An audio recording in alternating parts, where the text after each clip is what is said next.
A Modern Menace. Emerging Infectious Diseases. In Queens, New York, an 80-year-old man mowed his front lawn and began complaining of extreme fatigue to his wife. Unable to eat, he vomited. Then went to bed. The next morning he woke up with a sweltering fever and struggled to utter even single-syllable words. A little later he collapsed in a chair and was rushed by ambulance to the emergency room. Before the end of the day his organs began to fail, and he suffered a heart attack and died. This may sound like an episode from a television drama, but it's an actual medical case from August 1999.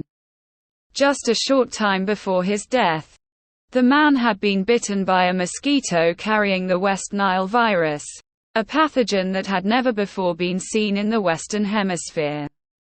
He was the first North American to die from the disease. Since then there have been over 20,000 reported human cases of West Nile virus in the United States, more than 800 of which ended in death.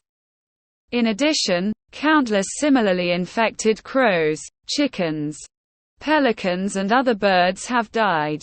The virus has proved to be an elusive enemy as mosquitoes carry it across the continent. At first there was a media uproar over the West Nile virus.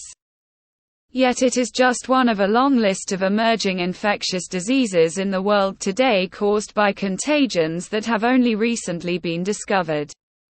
Avian flu has also grabbed the headlines.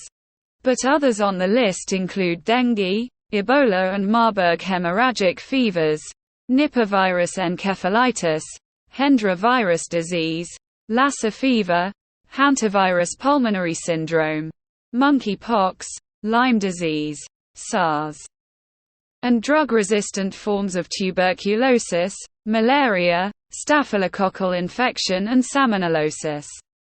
All of these have the potential to wreak havoc on humanity.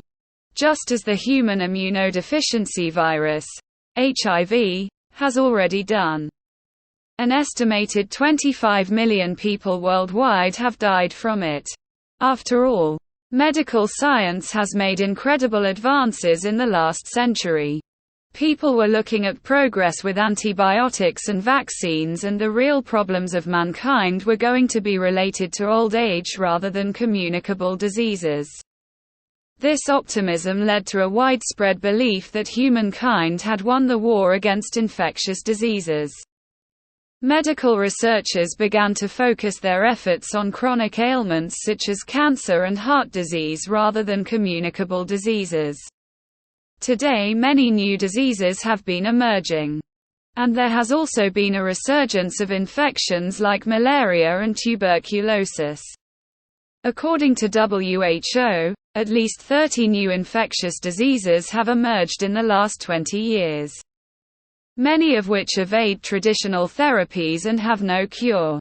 Infectious diseases are once again the leading cause of death in the world, something that hasn't been the case since the pre-antibiotic era of the early 1900s.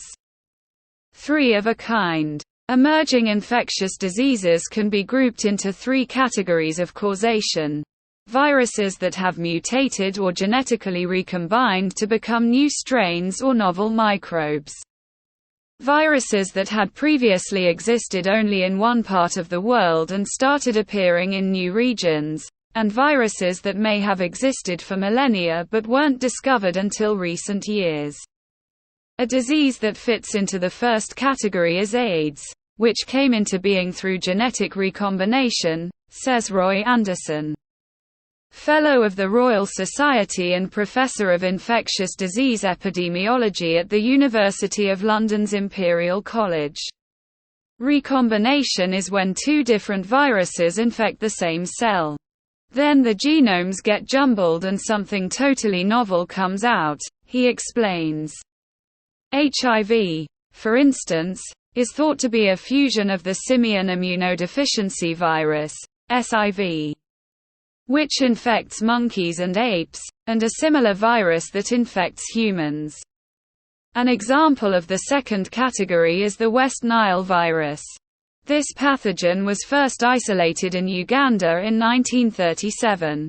It confined itself to Africa, the Middle East and Europe for about 6 decades before showing up in the United States.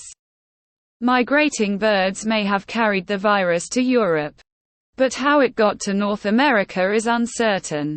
One widely expressed theory is that an infected mosquito was inside someone's luggage on a flight to New York. Lyme disease is an example of the third category. Lyme disease was first identified in 1976 in the northeastern United States, but it was probably around long before that, suggests Bruno Chomel, professor of zoonoses at the School of Veterinary Medicine at the University of California, Davis. Mankind suddenly came in contact with the virus when housing developments started being built closer and closer to the woodlands where a large number of white-tailed deer lived. They were the reservoir hosts of the Lyme disease virus. All 3 types of emerging infectious diseases have one thing in common, scientists say. And that is the human role in facilitating the new pathogen's emergence. In almost every case, humans are the most important single factor in the surge of new diseases. Whether it's feeding cow tissue to cattle, causing mad cow disease, people eating exotic animals, as in the case of Ebola, or air travel spreading dengue around the world, claims Thomas Monath, Chief Scientific Officer with Acambus, a vaccine development company in Cambridge, Massachusetts. He explains that people are not simply victims of emerging infections but are actually helping to cause or exacerbate them through changes they make to the natural world. Rebecca Sweat, the Center for Infectious Disease Research and Policy.